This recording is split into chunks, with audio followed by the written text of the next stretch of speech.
Hey guys, welcome to Hello RC. This is Jason, and today I'm gonna do something a little different that I normally don't do on the channel, which is a non-running comparison video.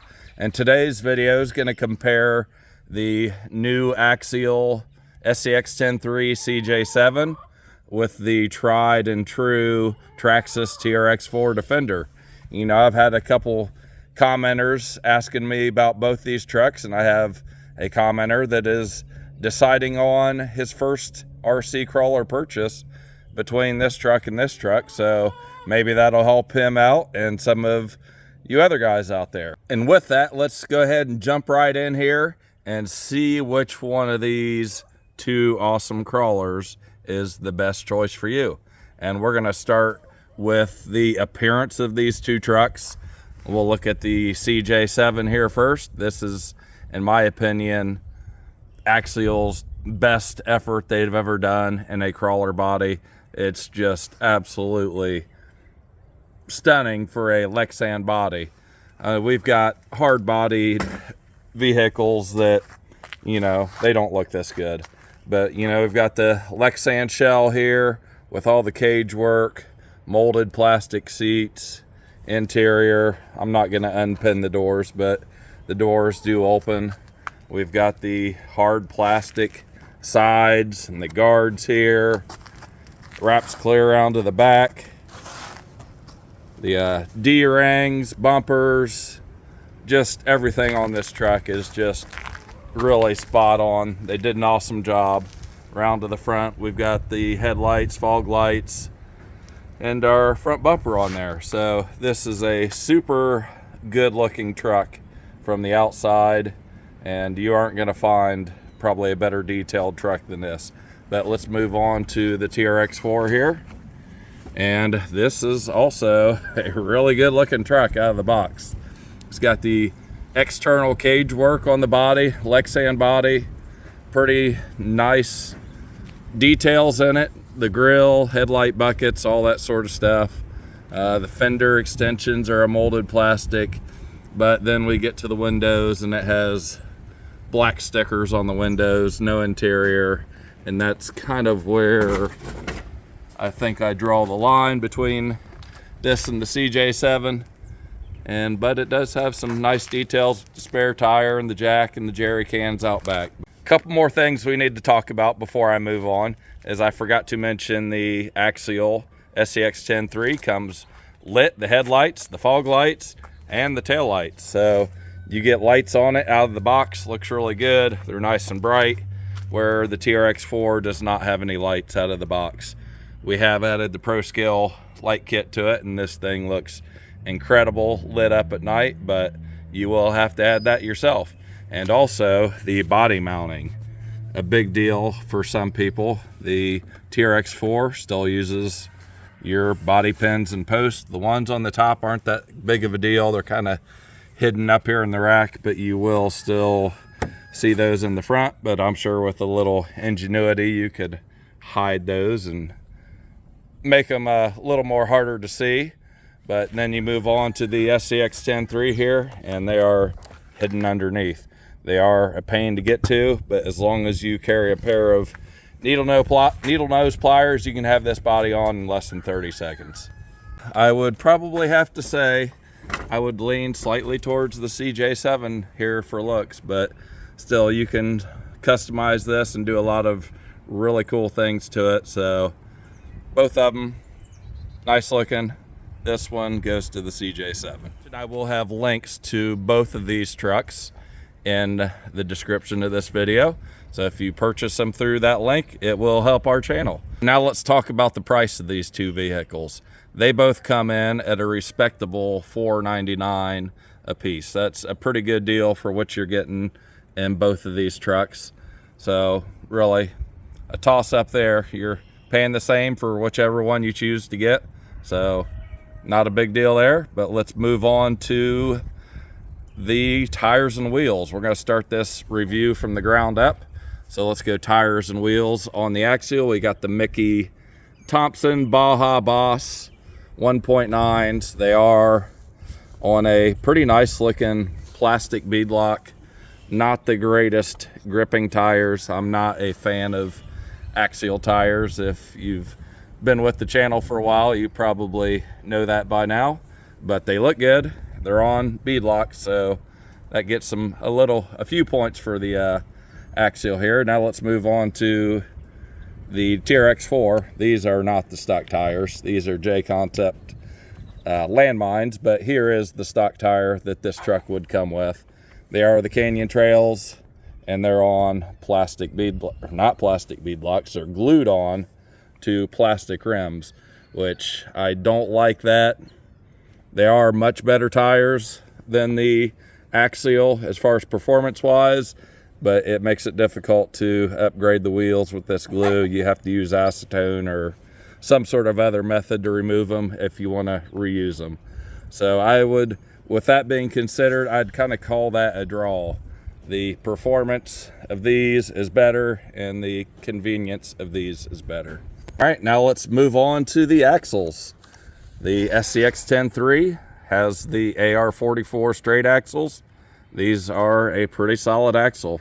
I have these on several trucks, and they're good performing axles, no complaints, well built, durable, just a really nice solid straight axle.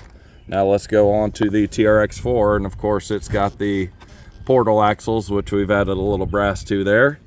And these are just absolutely bulletproof, awesome portal axles. Great performance, great durability. And I would probably lean slightly towards the TRX4 axle, and not because it's a portal, just because I've had absolutely zero trouble with these TRX4 axles over the years. The thing I failed to mention about this axle here before I make a verdict is it is the unlocking lockable differentials front and rear on the TRX4. So that's pretty usable in high speed, especially with the second gear on this transmission. It will help you out in some situations, so little edge up there for the traxxas. Let's move on to the shocks. The Axial is running the 100mm shocks on it. Aluminum bodies, aluminum caps, really nice shock. Feel really good. They're nice and smooth. A lot of people are switching to the 90s. They think the ride height and just the roll is a little too much on here, but that's kind of a personal preference thing. On to the traxxas shocks, also very nice. These are 90mm, again, super smooth. You know, they don't leak much, not many problems with them. So I'm gonna call the shocks a draw for these two trucks. Let's move on to the chassis layout, and we'll start with the Scx10iii. I really like this chassis. I like the multiple battery locations here. I like the placement of the ESC receiver on the opposite side. It's a very rigid chassis, well braced. The fender liners are attached to the chassis.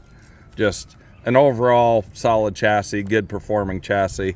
It is a little bit shorter wheelbase than the TRX4, but very solid chassis. Now on to the TRX4. It's pretty good. I like it. It's solid, it's rigid. I'm not crazy about the battery system in the TRX4. Never been a big fan of it. Most of our trucks, I end up running the battery up here and the tray in the front on the shorter packs, but this one doesn't have that tray in it. But still, a rock solid chassis, not gonna have any troubles with it. Good geometry, and these are pretty much a draw on the chassis in my opinion. Next, we'll move on to the transmission. Here's your Axial transmission here. It sits a little bit higher, the motor does, than the TRX4, but it's a really smooth, good performing transmission. Doesn't have a ton of slop in the gears. It does come with the dig, does come with the 2-speed, although the 2-speed is geared very closely to the low gear. It's not a big differential there, so most people don't use that 2-speed, but the dig is a good feature on this. Yeah, it's a solid transmission. I haven't had any trouble with it. Now let's go on to the TRX4. Very solid transmission, 2-speed that's usable, super smooth, and pretty much no slop at all. Even with the portal axles, the gears are very tight and just a really good transmission. I'm gonna say slight edge to the TRX4 with this transmission over the Axial. Onto the steering servos. Here you got the Traxxas. Underneath this fake engine, you got the Spectrum servo. They're both about the same power, both about the same speed, but I would give the edge to the Spectrum servo in this system. These have lasted pretty good for me. I haven't burnt many of these up, but the Traxxas servos tend to burn up fairly quickly, at least how I use them. So I'm gonna go slight edge to the Axial with the Spectrum servo. Next, we'll move on to the radio ESC motor combinations. This is running the Spectrum DX3 radio, and it has the 40 amp all-in-one receiver ESC combo. This has got your TQI radio and the Traxxas over here with all its different channels and servos. Don't really care for this radio a lot. It's okay, but this is a much better radio. Speed control, it's the XL5 and the Traxxas.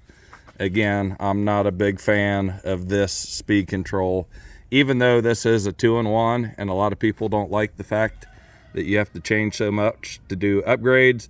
I do prefer this over this, simply because it is programmable with the Hobbywing, a standard Hobbywing 1080 programming card, and you can tune it in pretty good. It's a pretty good performing ESC. Now, to the motor, this is a 540 can, I think a 35 turn dynamite motor in it, and this has a 550 Titan 21 turn.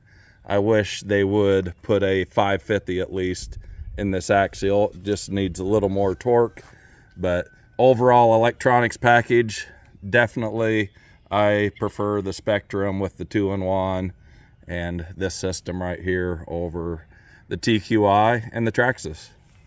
Next, we'll do a little articulation test here. Let's lift our front tire here, kind of see what the TRX4 has. That's probably about a tire height. And again, the rear, very good articulation with those portal axles and the Traxxas. And then the Axial has those longer 100mm shocks, probably a little greater articulation, even though it's a shorter wheelbase. So definitely a lot of articulation with that Axial. So a little better there. Now the weight bias of these two trucks, haven't driven this one a whole lot. This is Ashley's truck, and it is definitely a little heavy towards the rear. With the spare tire and this big cage, it could definitely use some forward weight. Going up hills, it tends to want to, roll over backwards if you get on the throttle too hard. And same with this truck here. A shorter wheelbase, probably needs a little forward weight. But all these things are solvable with a few upgrades, and we plan on doing that to this truck here real soon. So really, both trucks, good performers, but probably could use a little more forward weight. Okay, so there it is. There's our comparison of some of the features of these two great performance trail trucks.